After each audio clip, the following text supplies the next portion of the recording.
किसी एक टांग या बाजू की वीकनेस से लेकर एक हिस्से की वीकनेस हो सकती है। इसके अलावा स्पीच का इम्पेयर्ड होना, निगलने की या स्वॉलो करने की सलाहियत का मुतासर होना।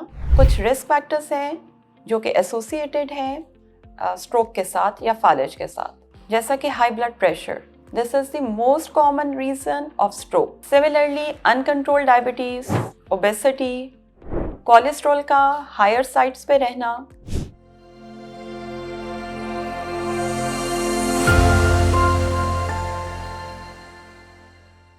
अस्सलाम वालेकुम, मेरा नाम डॉक्टर फहमीना है और मैं जिन्ना हॉस्पिटल में as a consultant internal medicine काम कर रही हूँ। आज जिस टॉपिक को मैंने बात करने के लिए मुंतखब किया है वो है CVA के कॉजेस।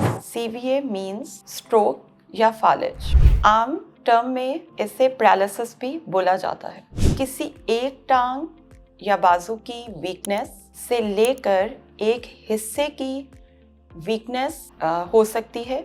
इसके अलावा स्पीच का इम्पेयर्ड होना, निगलने की या स्वॉलो करने की सलाहियत का मुतासर होना, नज़र की सिम्टम्स आना या इसके अलावा सोचने समझने की सलाहियत का मुतासर होना जैसे सिम्टम्स भी फालिज का ही हिस्सा हैं।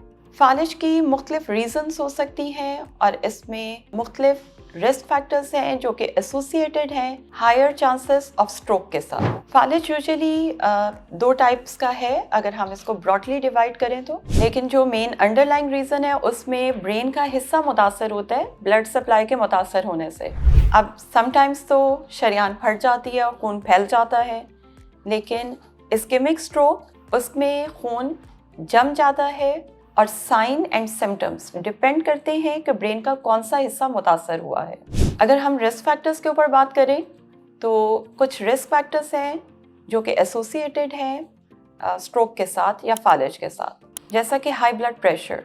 This is the most common reason of stroke. Blood pressure को कंट्रोल करके विद इफेक्टिव मेडिकेशंस हम लोअर कर सकते हैं chances of stroke. Similarly, uncontrolled diabetes, obesity, cholesterol का हायर साइड्स पे रहना, फैमिली हिस्ट्री होना, ब्लड वेसल्स की कोई और डिजीज़ जब चल रही हो तो ये सारी स्ट्रोक की मूजब बन सकती हैं। स्ट्रोक को प्रिवेंट करने के लिए इसकी कॉम्प्लिकेशंस को मॉडिफाई करना या ट्रीट करना इज़ वेरी इंपॉर्टेंट। और अगर स्ट्रोक हो जाए तो उसके लिए इमीडिएट मेडिकल कंसल्टेशन लेना इज़ स्ट्रांगली एडवाइजेबल।